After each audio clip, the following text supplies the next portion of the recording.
এই যে আজি হেৰালে বা নিলে এইটো মই কিবা এটা বাবাৰে কিবা এটা বুলি মই ভাবিছো। তাৰমানে এইটো মই নিগেটিভ নাই ভাবা, কিন্তু একদম অন্তৰৰ পৰা মই এই স্থানত বাবালৈ চাই কৈছো এইটো মই কিন্তু নিগেটিভ নাই ভাবা।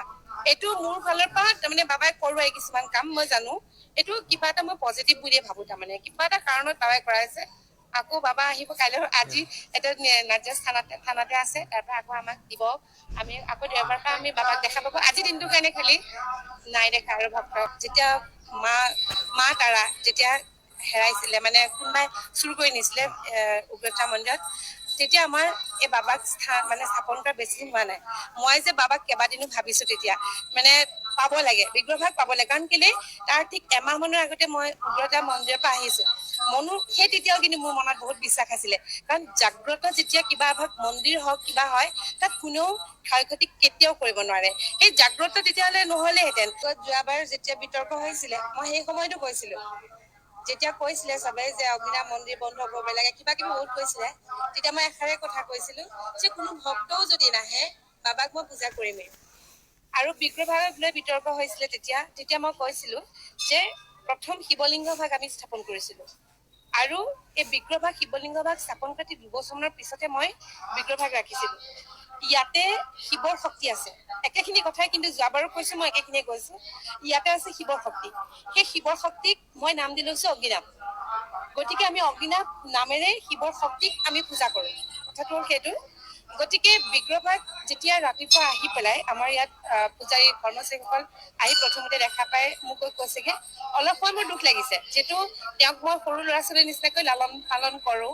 নেদেখি পেলাই বহুত কান্দিলো মই অলপ সময়।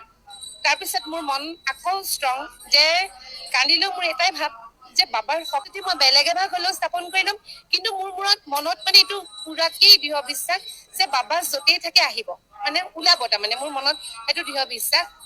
তাৰপিছত মই ষ্ট্ৰং কৰিলো, নাই মই যাওঁ, পূজা মুঠতে কৰিমে, মই যেনেকে কৰিব লাগে কৰিমেই। ঠিক মই কাপোৰ কানি ঠিক পিন্ধিছো, পিন্ধি মেলি মই ইয়াত চাব আহিছো। ঠিক 45 মিনিট মানৰ সময়ৰ ভিতৰত, কাৰণ তেতিয়া মই বাবাক কৈছো, বাবা তুমি ইমান ৰাইজক তুমি আশীষ দিয়া, চবেই সমাধান পাই, গতিকে তোমাৰ বিগ্ৰহ ভাগ কেনেকে নিব পাৰিলে। কিন্তু তাৰ 45 মিনিট মানৰ ভিতৰত আমি খবৰ পালো যে শিমলুগুৰি ষ্টেচনত তাতে ধৰা পৰিলে বুলি পেলাই।